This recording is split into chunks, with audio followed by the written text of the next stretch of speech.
Kia ora, good evening. New Zealand's labour market continues to improve with employment rates up and unemployment down. For the year to September, employment rose 2.4% in the household labour force survey, while the unemployment rate fell to 6.2%. However, annual wage inflation remains strained, according to Statistics New Zealand. Average ordinary time hourly earnings edged up 2.6% over the year, the increase influenced by fewer part-time jobs.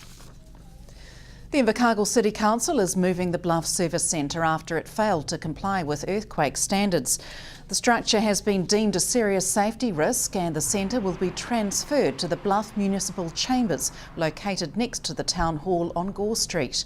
City Council Chief Executive Richard King says a report received by Council shows the Bluff Service Centre does not meet the required building safety standards, and to ensure staff and customer safety, Council has decided to temporarily relocate the centre. Mr King added that Council and the Community Board are committed to having a service centre in Bluff and will investigate all future building options. The transfer of the service centre is expected to be completed on Friday. Those behind plans to build a $220 million highway linking Haas to Milford Sound are feeling confident following a public meeting in town earlier this week. The proposed highway through the Hollyford Valley would be funded by an overseas investor, with a one-way $20 road toll charged per person. If the highway gains approval from Southland District and Western councils, it could take over 3 years to build. But there's still work to be done, according to Southland District Council Mayor Gary Tong, who was at Monday's meeting. Yes, it's the first public meeting, so it showed that they did have support from the Te Anau community. I think there were only 7 people put their hands up and against it out of the 200 strong members of the public. So now it's a way forward for Durham Havel and his team to start thinking, well, yes, we better start progressing this a bit further. This is a privately funded venture. What could this mean for Southland, though? Yeah, well, it is privately funded. Obviously, depending on where they get the contractors from, if it goes ahead, then a lot of money could come in with contractors, and once the road is open, it's going to open the road to a lot of people throughout New Zealand and to a lot of locations. Like, people seem to be focusing on Milford and Te Anau, but it's actually going to help all of Southland, I understand. As far as council support goes, where does that stand at the moment? Still the status quo, because we haven't really been given any further information from them. I spoke to Durham privately after the meeting and told him that if he wanted our support more, then he's going to have to be a lot more open, and he took that on board. This week is Foster Care Week, and Foster Care Bear was downtown this lunchtime educating shoppers on the value of becoming a foster parent. Child, Youth and Family Acting Site Manager Raywin Hubbard says the service is looking for foster parents who can offer a stable home environment for a child in both short-term, emergency and permanent long-term care. Children come into care for a variety of reasons, mostly through abuse through their families, and it's often they'll come into care short-term and with the goal of getting them back home and helping families. We're looking for, Child, Youth and Family are looking for caregivers that could provide short-term care, like emergency care, short-term as in a couple of months, longer term, and often looking for parents or caregivers that will provide a home for life. So children that can't return home, that need to live in a home, and vulnerable children. Who can be a foster parent?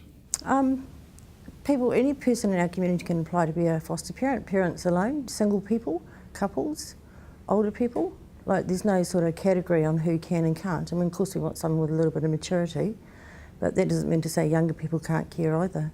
Now, we've got Foster Care Bear out and about today. We have. What are they up to? They're out on our street giving out pamphlets around fostering and encouraging people to think about wanting to open their homes and their hearts to children, vulnerable children that require care. And so Foster Care Bear, he's actually involved with the children as well at events and that sort of thing? Yes, he is involved with children and events, and he's part of our staff. We've got him parked up in our office, and he goes out and mixes with our community and promoting fostering. Why do people foster care? I guess people care about children in our community, and my concept is that it takes a village to raise a child, and Child, Youth and Family are only one person in that.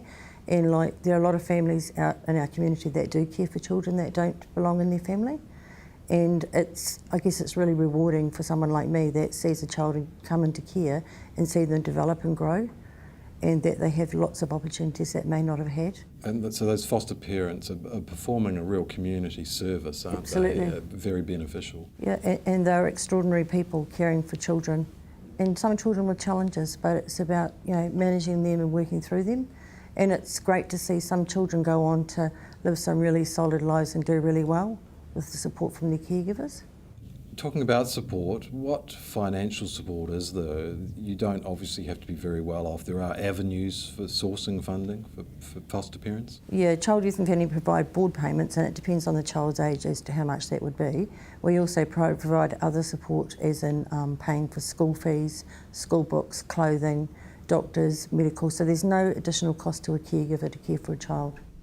October registrations for new vehicles in New Zealand has reached a 24-year high. The 7,962 new cars sold in October are the most sold in an October month since 1984, while October registrations for new commercial vehicles rose 33% to 2,734 for the month, the highest since records began in 1981. Passenger car sales were up 8.5% on the same month last year. Toyota remained market leader for cars with 25.9% market share, followed by Holden with 11.9% and Ford with 10.3%.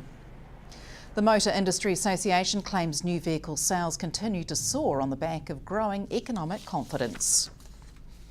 Stay with us after the break. We look at a bill before Parliament that could mean jail for cyberbullies.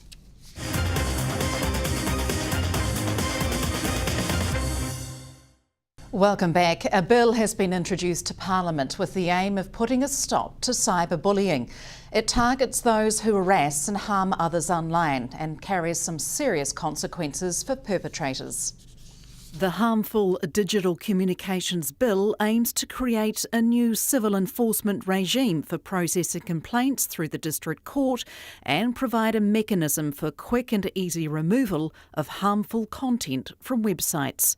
The bill also introduces 2 new offences, which include up to 3 months jail or a $2,000 fine for sending messages or posting material online with intent to cause harm, and up to 3 years jail for incitement to commit suicide, even in situations when a person does not attempt to take their own life.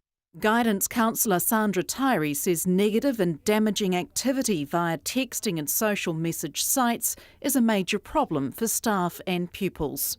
Young people don't always think about the impact of, it's easy to do something when you don't have the person in front of you, and so they'll put something up which is really hurtful without thinking about, because they don't see the facial expression of the person that they've put that onto their page.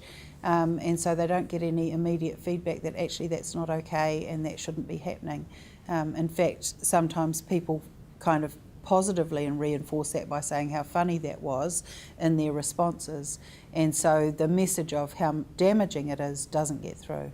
So those messages are diluted, but in effect, if they were delivered by face-to-face, something that wouldn't ever be said in the first place. No, that's right. Yeah. As far as the bill goes that's before Parliament at the moment, there are some fairly hefty fines and potentially imprisonment for anybody who's, inciting to commit suicide or encouraging people to do that, even if they don't attempt to take their own life. How realistic is this type of enforcing this type of bill?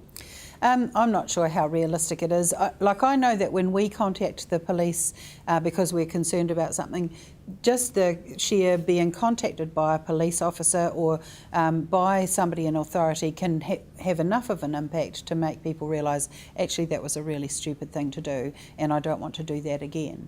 And I'm more interested in having some actual consequences, so whatever it might be, whether it's the police contacting them and threatening that if this goes on it might go further.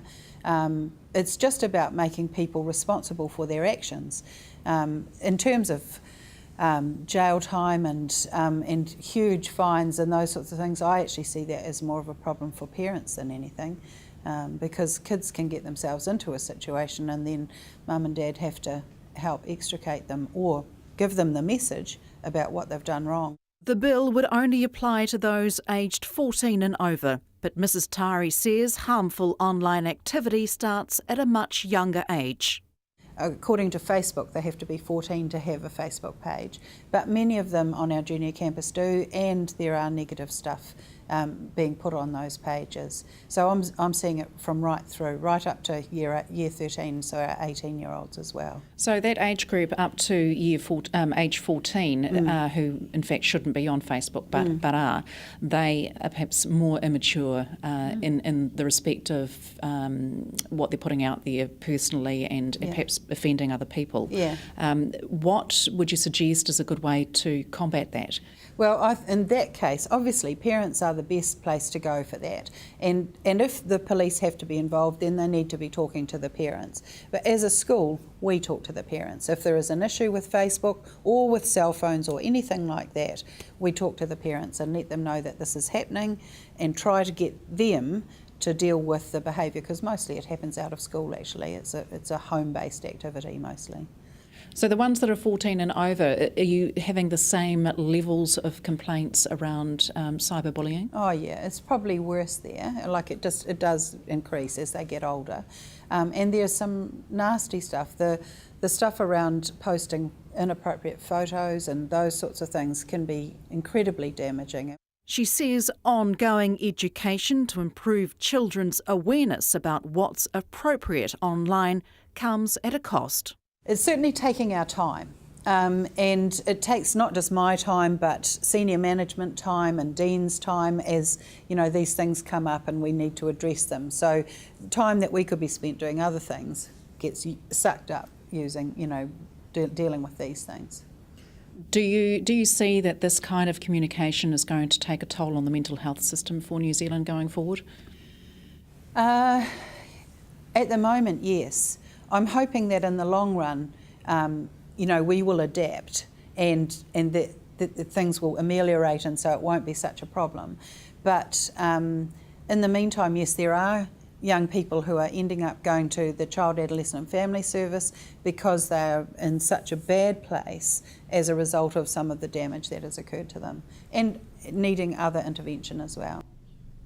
And that's it from News This Wednesday. Joseph Romanos and Tom Conroy talk sport after the weather next. From the news team, good night.